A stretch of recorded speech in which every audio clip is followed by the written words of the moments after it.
Hello, hello, welcome back to another episode of I, Captain of My Ship, part 2 of what can I do as a parent to prevent my child from being angry so soon, so quickly. So, what can I do to help my child feel comfortable and good? And yes, I will continue where we ended the last time. The next tip is be reliable and make sure you keep your promises. When a child knows that it can trust you and you're trustworthy, when you tell your child, you'll have two stories when when I bring you to your bed when it's bedtime. Then and you do that, and you keep your promise as you say, then your child will feel good and will feel know that it can trust you and it won't get angry. So can you imagine if you tell your child in the morning, when you come home from school, you're allowed to play with your friend and I will pick you up after school, so then you can make an appointment with a friend.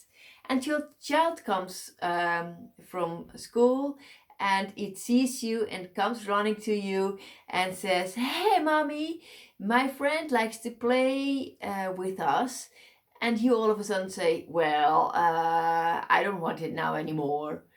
Then your child, of course, will get sad and probably really mad at you. Of course, it will get angry. It wants to trust you. So make sure when you tell your child that you make a promise to your child, make sure that you keep your promise. Make sure that it can trust you and you're trustworthy. That's a really important thing to make sure that your child will not get angry so quickly. It can really help you. Okay, the other tip is when you want a child to do something directly right now, it has to put the shoes in the closet. And you want to do it now because a visitor is coming or whatever reason there might be. You want it to be done now. Just be direct. For example, just say what needs to be done. Put your shoes in the closet now, please. And not maybe, if you like, can you please put your shoes in the closet for me? Then your child doesn't know what to do. Do you want it or you don't want it? It's confusing for a child. So make sure that you are direct and clear in your communication in what you want. And of course, don't forget to say thank you afterwards. Very important. Okay. The other one is offer room for individual choices and input where possible. For example, you want your child to have healthy breakfast, to start with healthy food on bread. For example, you think it's good to start a day with bread and put, for example, cheese and meat on it and not sugar, not something with sugar in it. If that's what you want your child to make this little healthy choice. Just make sure that you don't say, here you have bread with cheese or you have bread with some meat on it. Make sure that you can try to ask your child, what do you want? Make a choice. Do you want cheese or do you want meat on your bread? This helps your child to make choices by himself, and it will prevent your child to be angry so quickly because it was his or her own choice to have this for breakfast.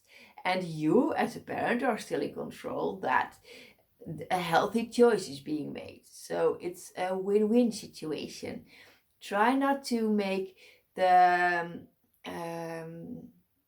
the choices too big and too many when they're very small, of course. But in this way, just to have two or three things to choose from, a child can oversee it and can make a choice and feel that it's being seen. So it will really help your child to feel good, comfortable, so it won't get angry so quickly. Okay. The other thing that I like to share is make sure that your nonverbal communication and your verbal communication are on the same line. What do I mean with that? Um, I have an example for you. When my child was very young, um, very young, she would have a nap when during the day, and when I would pick her up from her bed when she was already awake, and I would just let her be in her bed and play a little bit, and I would pick her up from her bed so to come downstairs, then she the first time I laughed about it, but then I found that it wasn't really a good idea. She would take off her diaper and she would play with her poop and put it on the wall and play with it like if it was clay. So the first time I thought it was funny. So I told her, it's not allowed. You know that. You're not doing that. So my verbal communication was, don't do that. But by non-verbal, my body language was telling the child that it was funny. So actually, I was telling her, do it again. So what happened? The next time, the same thing happened. I picked her up.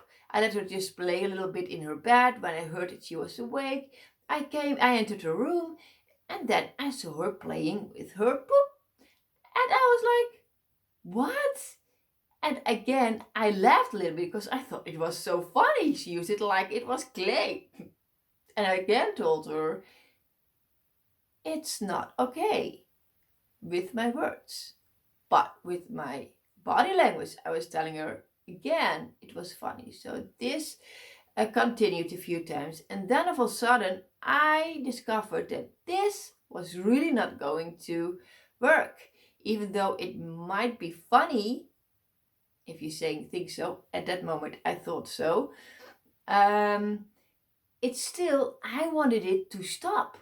And this way it didn't work. So I needed to make sure that my verbal and my nonverbal, so my words and my body language, were on the same level. So when I found out about that, I entered her room and I told her with my body language and my tone of voice, hey, this is not working. I do not want you to do this anymore. And I want you to clean it. And because my body language and my tone of voice, everything was all on one level. Like, hey, this is the line. We're not doing this. My oldest son heard that and he knew, oh, now mom is really, really pissed off. She really means it. He offered, so sweet, he offered to help his little sister clean up her mess. Like she was 3 years old baby, so she wasn't, of course, able to clean it the way I would clean it, so I cleaned it afterwards. But I wanted her to make sure that she was trying to clean it, and I was standing there, don't do that anymore, and making this angry face, and then she knew, I better don't do this anymore. And from that moment on, it stopped. So I will not say that it will always stop the right moment. Maybe you have to be sure that your body language and your tone of voice are the same the next time, but it will stop. Probably the first time and maybe the second time, but if you make sure that it's all on one line, your child understands what needs to be changed in this situation and what's not accepted anymore, any longer. So this was really a story from my own life, and I found out that this is the way it worked. And I hope that I inspired you to make sure when your child is not listening to you, look at your body language and your words. Are they on the same line? Do they give the same signals to your child? So that was an important lesson for me. Oh yes, because that's one other step is children react on how you say things and not what you say. So I was laughing, telling her telling her it was not okay, but I was laughing. I was actually encouraging her to do it again. So it was my thing that I had to change, my body language.